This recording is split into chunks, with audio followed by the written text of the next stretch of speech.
হাজার ব্যথা বেদনার পরে ফিরে আসনি তুমি আপন ঘরে।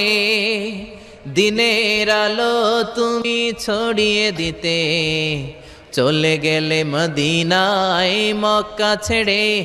হে রাসূল তোমাকে ভুলি আমি কেমন করে।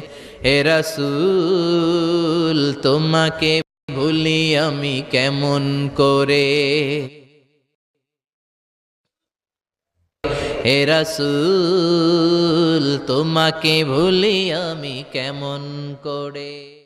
আমাদের প্রভু এক নবীর উম্মত, জীবন বিধানে ওই শিবানী কোরআন। আমাদের প্রভু এক নবী